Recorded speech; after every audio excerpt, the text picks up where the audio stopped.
The gentle beauty of springtime in the hill country of central Texas offered little warning of the harsh life awaiting the early settlers. In the late 1850s, Sam Ely Johnson and his brother Tom would build a log cabin in an area today called Johnson City, Texas. The two men cooked over an open fireplace, which also provided the only heat for the hard winters. They raised cattle and drove them up the Chisholm Trail to market in Kansas.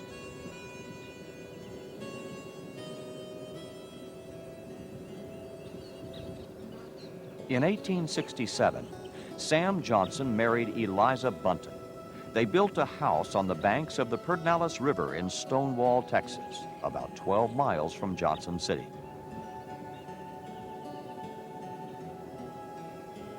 Their son, Sam Ely Jr., would later bring his wife, Rebecca Baines, to live in this same house. It was here that their son, Lyndon, was born. Lyndon Baines Johnson would become the President of the United States. He had his roots down here. He began here. So he went to school down here at Junction, and then he went to Stonewall, and at Albert, and then they moved to Johnson City. To understand life at that time in Johnson City is to understand the difference between then and now. Because we had no conveniences, no electricity, no gas, cooked on wood stoves, had no refrigeration. Everybody had a cow. When you get up in the morning and build a fire in the wood stove and wait for the house to get warm, when you wash over a scrub board and you iron with an iron that's heated on coals, that's a different kind of life. Ms. Johnson was more on the literary side. She spoke with precision, but with a softness about it, which you had a great admiration for. You just knew she was filled with culture and talent. She taught what we called elocution. There was a mirror on the wall, and she sat in a chair on the opposite side of the room. Her students sat on the wood box that joins the fireplace that's there today. He didn't have money, but nobody did. He had a mother who valued education, a father who was stern. His father and his grandfather were both members of the Texas legislature. I think Mr. Johnson had a feeling of government as personal to people. Government is not an alien force. It's something that can be intimate in the lives of people. He got sort of his steel from his father and his humanity from his mother. Lyndon graduated from high school in Johnson City, and after a brief trip to California and a job on a highway construction crew, he entered Southwest Texas State Teachers College in San Marcos, Texas. His first teaching job was in Cotulla, Texas. They were called Mexican schools. And they went to one school, and the Anglos went to another. They lived in shacks, unpainted wooden shacks, with dirt floors, many of them. No running water, of course. Lyndon's next assignment took him to Houston, Texas, where he was the debate coach at Sam Houston High School.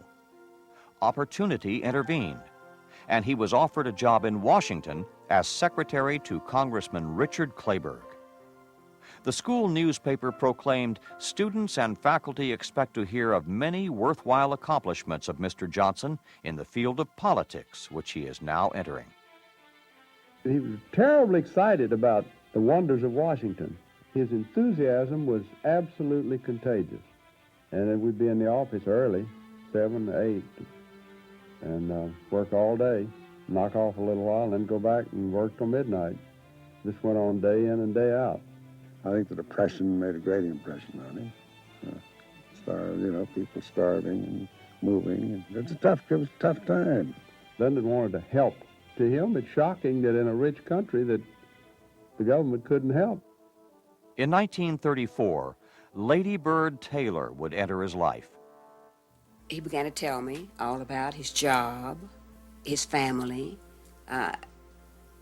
It was not more than 24 hours after we met, I think, that he asked me to marry him. It was about 2.5 months, most of which time we were 1,600 miles apart, and with a letter every day. One letter, written shortly before they were married, read, Lyndon, please tell me as soon as you can what the deal is. I'm afraid it's politics. Oh, I know I haven't any business, not any proprietary interest, but I would hate for you to go into politics. the marriage would be dominated by politics for the next 37 years. Lyndon was appointed Texas Director of the National Youth Administration by President Franklin Roosevelt. The program put 30,000 young Texans to work during the next 2 years. After the death of Congressman Buchanan, Lyndon decided to run for Congress in the 10th District in Texas. He announced his candidacy from his parents' front porch. This first campaign was one of the many that he wasn't actually supposed to win. But I must say nobody matched the hours that he spent. But he just out-campaigned. That was all. When he went into the House in 37, the first big battles of his congressional years were in rural electrification and in building a series of dams on the lower Colorado River. Those dams meant cheap power, flood control, some irrigation. The biggest motivation of all was the opportunity of getting electric power to farm homes. Of all the things that can change a woman's life, I think electricity is more important than anything else. Her life was changed. This was a guy that was really going places. I think he was pretty much always heading for the Senate, that 41 race, and it's just about my favorite race still, although we lost it. But it was a glorious race.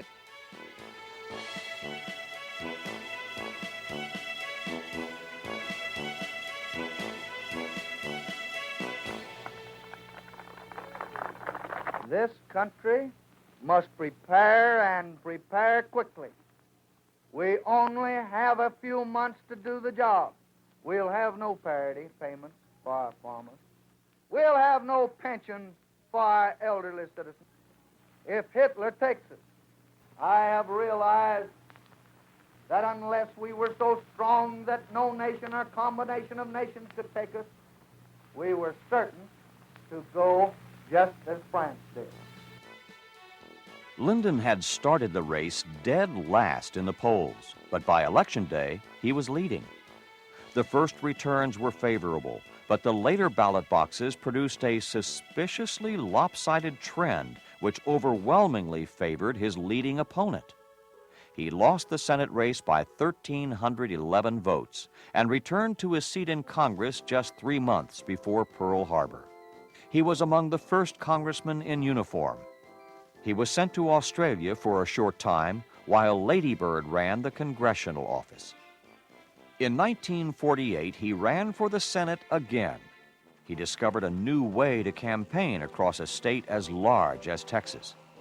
When he'd land, he'd bank the helicopter over and he'd circle around over the field and throw his Stetson hat out over the crowd. Now, that was dramatic.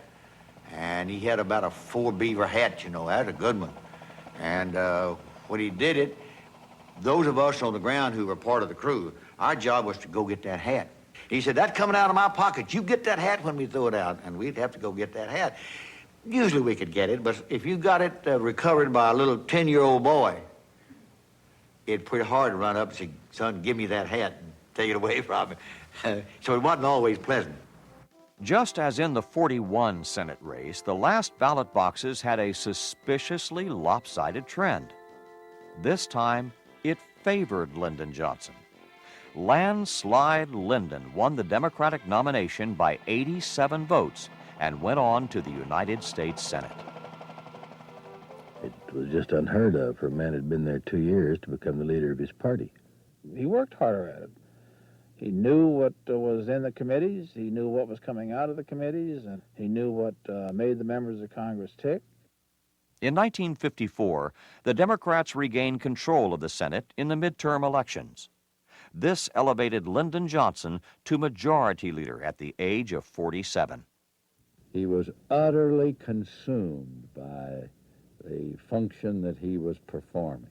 When he worked just literally around the clock. No matter how hard we worked, he was working harder.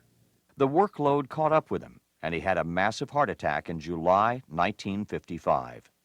I'm going home to get a long rest, and if the doctors give me the okay, I'll be back on the job in Senate when the Senate reconvenes in January. In the meantime, no politics and on to the rocking chair.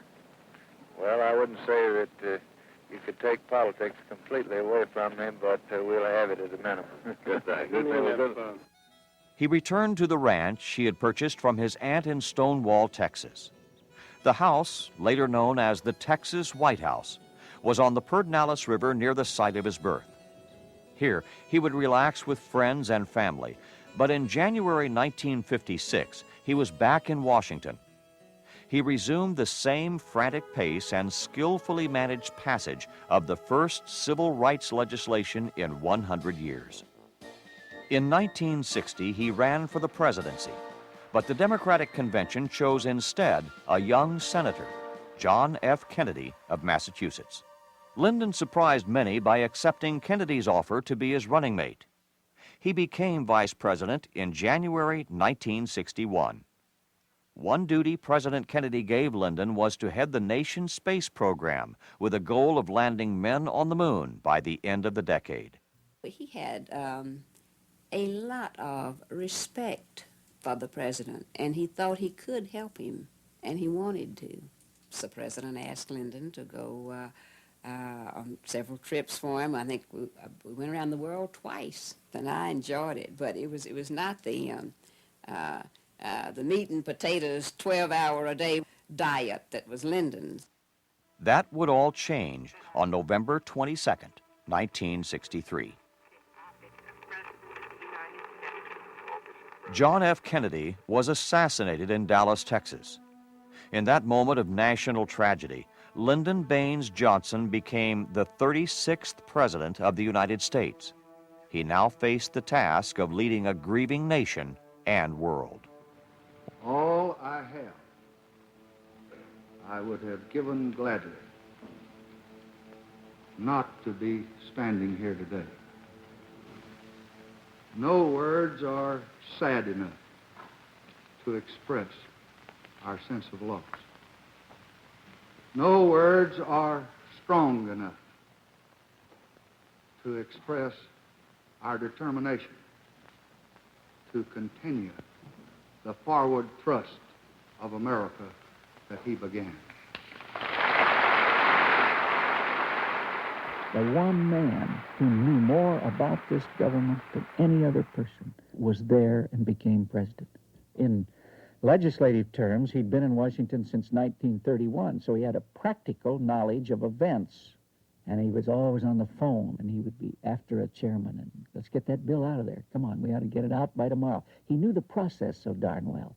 So he will testify for $60,000 for you. Now, you're not going to beat me on excise taxes and ruin my budget this year. Now, who are you going to take? You going to take all your Republicans? Give me one or two of them, and let them be prudent. You're a hard bargainer. Will you get them for me? Now, here. And he just had constantly a sense of urgency. First, Kennedy's tax cut, the new economics, which he got through, and some of those bills that were languishing, and then the Civil Rights Bill was a monument. We believe that all men are created equal, yet many are denied equal treatment. The purpose of this law is simple. It does not restrict the freedom of any American.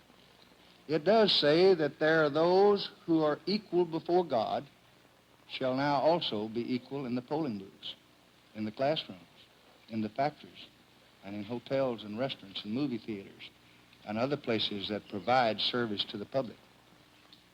He never lost that idea of we've got to do something better for the folks at the bottom of the economic ladder.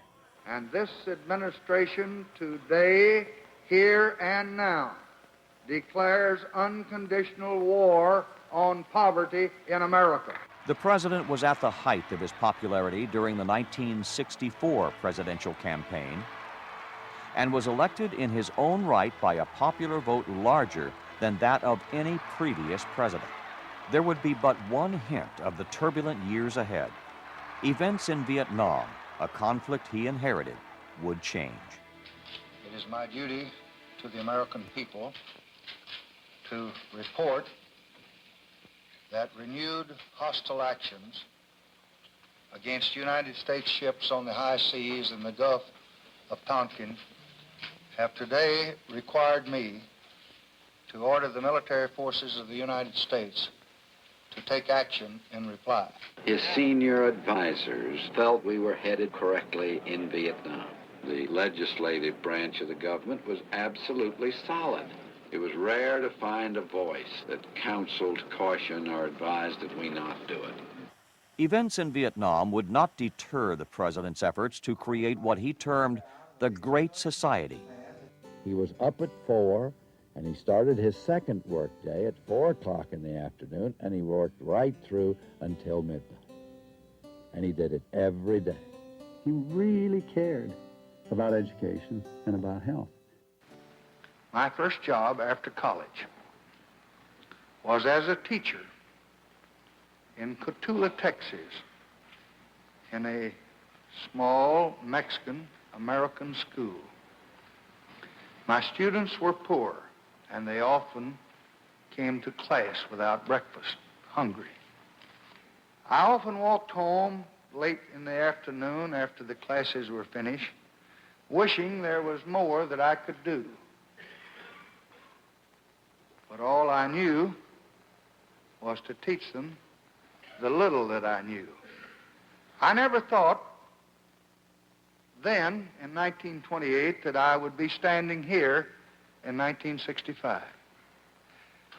It never even occurred to me in my fondest dreams that I might have the chance to help the sons and daughters of those students and to help people like them all over this country. But now I do have that chance. And I'll let you in on a secret. I mean to use it. Lyndon Johnson produced a flood of legislation which would change many aspects of American life. Over 200 bills that you would consider to be landmark legislation. There were no consumer bills when Johnson became president. There wasn't a Civil Rights Act for public accommodations. There was no protection for voting rights. And there was no fair housing legislation. All of those bills passed during his presidency. There was no Medicare program for old people. There was no Medicaid program for poor people. We created Upward Bound. We created Head Start. We created legal services for the poor. We created neighborhood health centers for the poor, etc. Pushing, shoving, moving, always forward, always forward. Because he liked to see progress. You want to really know him, just work for him one day. You'd go home with your tongue out. But accomplishments in domestic affairs were to be shadowed by the cloud of Vietnam. And I think he knew what was going to happen. When we start drafting people, and we start taking boys away from their mothers, and boys start dying over there, that'll change the whole thing. He was criticized by hawks for tying the hands of the military and operating a limited war. The Doves thought that the Saigon government lacked the support of its own people and was not worth the sacrifice. They wanted the president to withdraw our troops. The president believed that to abandon our commitment in Vietnam would open all of Southeast Asia to communist control, and that to enlarge the war would risk World War III. There always the feeling that just around the corner was that victory that was going to bring it home. Oh, just agonized over it. Agonized over the bodies coming home, agonized over the seeming endlessness of it all. The thing I think that hurt him the most was the divisions within this country. The division at home was not confined to the war. Race riots broke out in the ghettos of Watts, Newark, and Detroit. Then in 1968, Dr. Martin Luther King Jr. was assassinated. Riots followed in over 40 U.S. cities. Then, Senator Robert Kennedy was assassinated in June. Through it all, the space program was still on target for landing a man on the moon by the decade's end.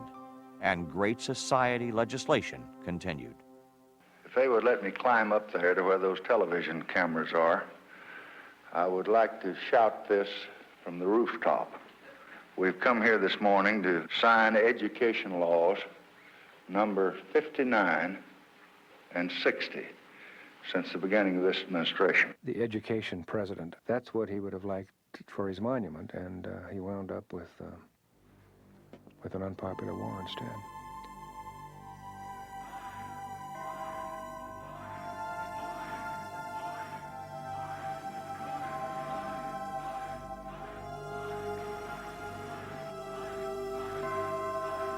With America's sons in the field far away, with America's future under challenge right here at home, with our hopes and the world's hopes for peace and the balance every day, I do not believe that I should devote an hour or a day of my time to any personal partisan causes or to any duties other than the awesome duties of this office, the presidency of your country.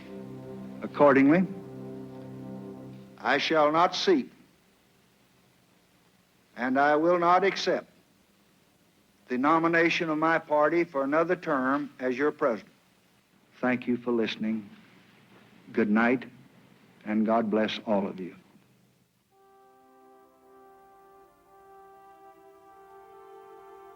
It was deep in him to do the right thing for this nation. And he tried. God knows, no one ever tried more.